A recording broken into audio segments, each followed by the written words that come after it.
Welcome back everyone to a Turn Heel Turncoat Cobra Kai Season 6 Part 1 Watch Party! You know, we waited almost 2 years for the continuation of the best show on television. Long waits are all too common in television these days, and all too often, those long waits are met with disappointment. But not here. Cobra Kai continues to be the exception to the rule. A show that continues the legacy of an existing franchise and is made with pure love and care. Everything presented adds to the story and enhances it. There's no need to deconstruct cherished characters or update the story for modern audiences. Modern audiences love the original stories as much as the audiences back then did. All that's needed is for a continuation of what was already there. But that's not to say the show doesn't strike out boldly, such as to present a legacy character in a new light. I'm talking, of course, of the Mr. Miyagi mystery of Season 6. Daniel finds a hidden chest with some very unusual artifacts. Right off the top, they see the boxing gloves. That seems weird. Plus an old newspaper article that mentions a man was attacked and robbed by Keisuke Miyagi. Now, as you remember, Mr. Miyagi's grave said Nariyoshi Miyagi, which was different than his name in the next Karate Kid. Invitation will be accepted on our behalf by Sergeant Keisuke Miyagi and Mrs. Louisa Pierce. Despite or because of the different name, it opened a Pandora's box of questions. Why would Mr. Miyagi attack and rob someone? What was he up to? They naturally decide to explore these boxing gloves. It leads them to an old gym that's luckily owned by the grandson of the original owner, who was Mr. Miyagi's business partner. He reveals that Miyagi fled the country after a robbery. So now from a second source, we see Mr. Miyagi was somehow involved with this robbery and violent attack. It crushes Daniel. How could Mr. Miyagi do such a thing? He talked about karate for defense only. Why would he just go and rob someone? It's a side of Miyagi he never knew. The important lesson here is how the show presents this darker past without ultimately undermining his character. Maybe he was rough around the edges when he was younger. He had some run-ins with the law. Other characters in the show have done that.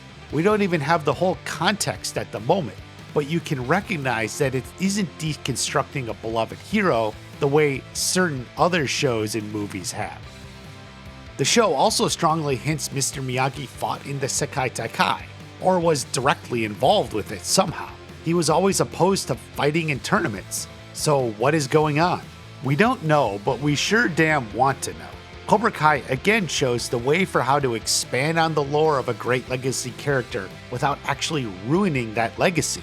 This is obviously carrying out over the entire season.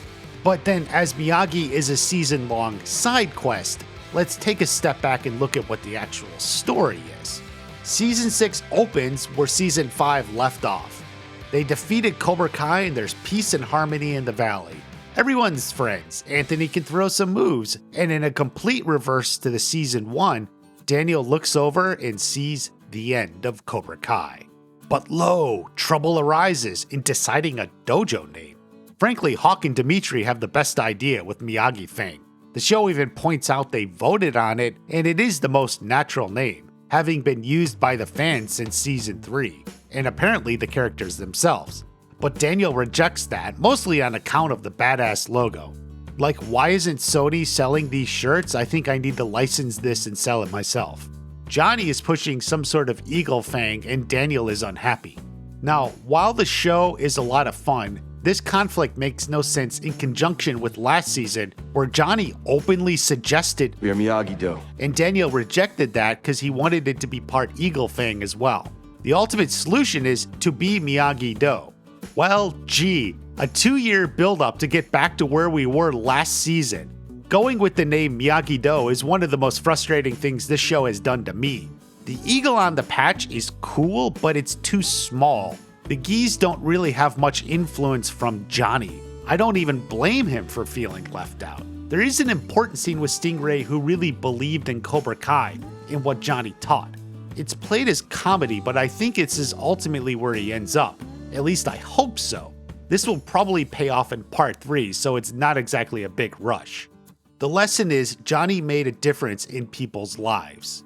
What is a bigger deal is the re-emergence of the Johnny-Daniel conflict. Their back and forths drove most of the conflict early on in the show. Their attempts to join together just provided a new venue to release that conflict. Even in the presence of a mutual opponent, they couldn't stay together. Many were frustrated by the breakup in the middle of season 4. Personally, I just felt like it made bad tactical sense considering the rules of the All Valley. Had they been united, they would have won overall. Oops. But season 5 had them reuniting and working together without conflict for the very first time. Season 6 keeps teetering it back and forth somewhat. Perhaps the destruction of the Eagle Fang dojo impacted him more than he would like to admit, but the disagreements boils to a head in episode 5 when Johnny tells Daniel he's leaving after the tournament. It almost feels like an empty threat. False suspense, even if he actually will. I was willing to go with most of it, but Johnny issuing this proclamation right before the tournament felt like a bit too much. Now, this is intercut with a surprise. Kreese shows up all the way in South Korea at Kim Sun-young's dojo. Now, as you recall, he was in prison, faked his death, attacked a guard and a doctor, stole the doctor's clothes, and then escaped while the prison was on lockdown. And now, the next time we see him, he is literally 6,000 miles away in a jungle. Not to mention he has new clothes and a fresh supply of cigars. So, how? I know he was in special forces, but traveling 6,000 miles as a wanted man is kinda tough for anyone. You seem to be forgetting this makes perfect sense because of the on-screen explanation.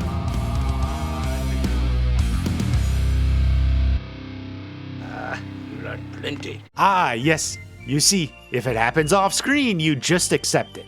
You know, kind of like when you see a character in one location, then you see the character in another location. You just assume the character got in his car and drove to the other spot. The show doesn't need to cover every detail. It doesn't have to. No difference here. Kreese just evaded the police, found new clothes, fresh cigars, hopped a plane with a fake ID and passport, got through customs, rented a car or some sort of train ticket, exited, then hiked through the woods to emerge at this spot. All off screen. Same. Why are you scratching your head?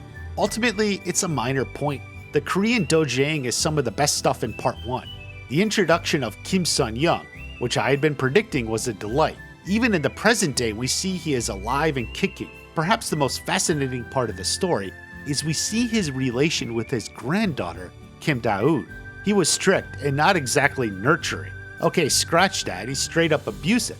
I do think it's interesting how she says she's not afraid, and that is when he trains her. I especially like that he still talks bad to her in the present day. Man, you can't die because you don't trust your own heirs to continue on the family legacy. Who does this guy think he is, Queen Elizabeth? Seriously though, the show does a great job of creating sympathy for unlikely characters, and Kim Da-Eun gets a little here.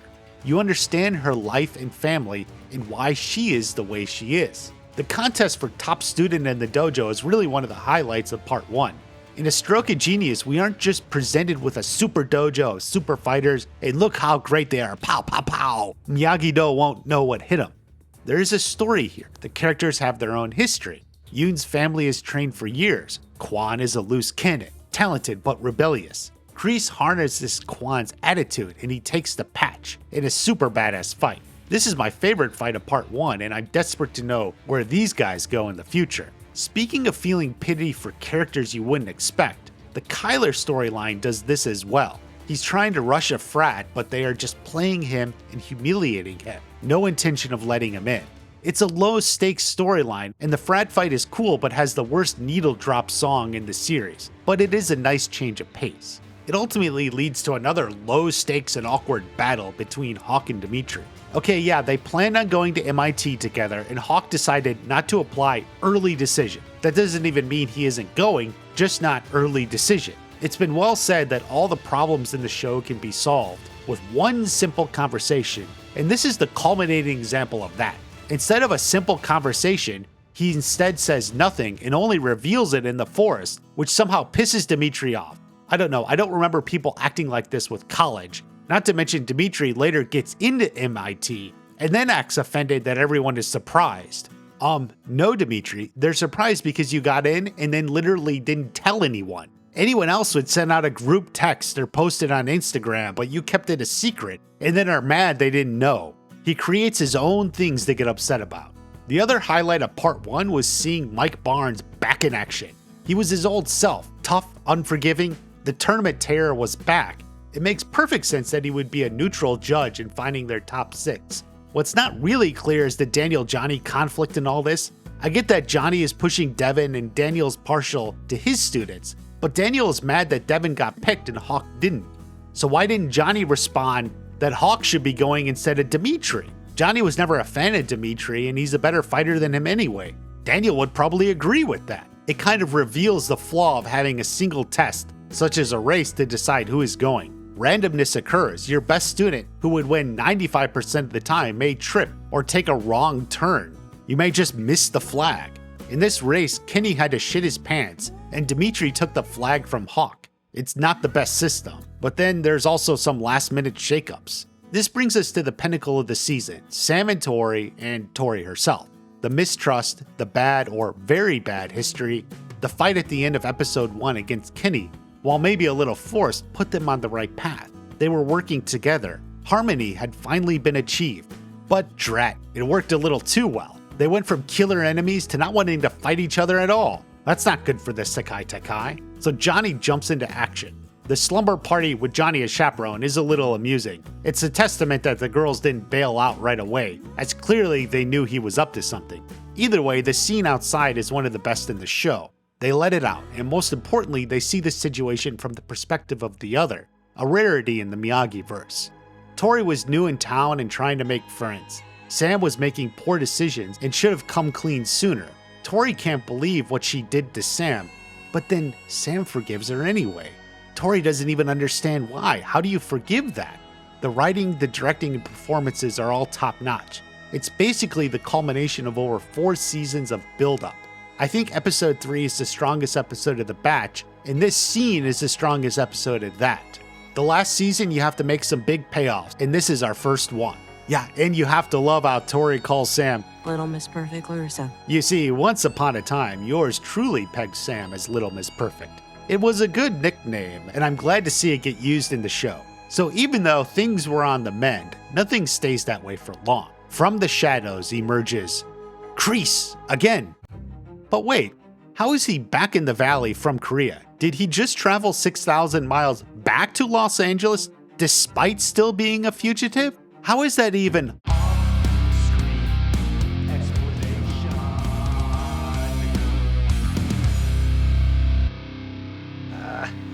Plenty. Oh, right. I guess that makes perfect sense then. He asks her to come back, but she refuses. She's got a good thing going. Her mom is getting better and she's heading to the Sekai Takai. Kreese has nothing to offer her. That's important. In the past, he took care of the creeps trying to take advantage of her. He understood the trouble with her mom and pushed aside others who were complicating it. But now, Tori has those issues taken care of already. She doesn't need Kreese anymore. It's like trying to help a kid ride a bike when she's been riding a bike for a year already. You're just not needed. But happy times are not meant to last long, and they don't here. Tori's mom keels over. An unforeseen blood clot traveled to her legs, blah blah medical stuff. It's a truth of drama that you need to raise a character up before you knock them down. I'm familiar enough with that rule that when I saw the opening scene of her mother doing so much better, I knew this was coming. It still has an impact though. The journey it takes Tori and Peyton's performance throughout it is some of the best stuff this show has ever done. Now, her mom's death isn't for shock value or to put the character through a test. It also expands and develops her character. We see in flashback that her mom was in an abusive situation and decided that they needed to be fighters. Tori grew up believing she had to fight to protect herself. It's the mirror image of Samantha at the same age. In fact, it's almost fitting to imagine that these two scenes were taking place on the same day at the same time. They were both learning to be fighters. They were embracing the one they would look up to for protection, and they were both set on a collision course with each other, but ultimately end up here, resolution. Different, but same. Peyton's performance through this episode is the best she's ever done. It's not just playing a character going through something tragic. It's playing this character, Tory, who lost her mom. She has already been through so much and was getting so far, and now it's taken away. Her old ways of anger and seclusion are coming back. You see it all over again. Tory has never been good at handling upsetting news and events. She closes herself off, and she does that here. She's sitting in her home, but completely lost. Robbie had been trying to reach her, and yeah, important lesson about the Miyagi-verse. If you're ever texting Tory and she doesn't respond, something bad has happened or about to happen. You may want to up your game a little. But as drama dictates, no one checks in on her. Robbie assumes she's training for the fight. She shows up looking like a wreck. When she fights, she's her old self, wild and uncontrolled. She throws an extra hit on Sam. People suspect something is wrong but aren't sure. When Amanda finds out Daniel stops the fight, everything blows up. It's chaotic. Johnny and Daniel disagree on what to do. Johnny thinks she needs to fight to work through it. Obviously, Daniel thinks that's out of the question. The infighting is too much for Tory, who storms off. I'm not even sure she realizes Johnny was actually arguing on her behalf. There are people here who do understand her, but you can assume she didn't pick up on that. Now, granted, if anyone, much less one of your top students, was going through that and stormed off, you would think someone would go after her. Maybe Robbie, who is her boyfriend. But like, nah, they all just sort of hang out. I mean, I know she is someone who pushes people away, but now is the time to reach out extra. Instead, they just assume she's now not coming, they give her spot to Hawk, and make Sam team captain. It's all a little bunch. Like, no one talked to her. Is anyone gonna check in before you do all that? Nope, okay. So then they go to the Sekai Taikai, which is literally smaller than the All Valley from season 4, but that's another video. Big reveal happens. Cobra Kai shows up, and Tory walks out as the female captain. Dun dun dun. Again, I like how everyone took off for the tournament in another country without checking in on Tory, like her mom just died. Plus, this apparently means she tracked down Kreese, who was just hanging out, and decided to go with him. I mean, maybe it's the memory that he helped her with her mom before, he understood. But that also means, conveniently, no one else was trying to help her. And how did she find him and go to Europe while he's still a fugitive?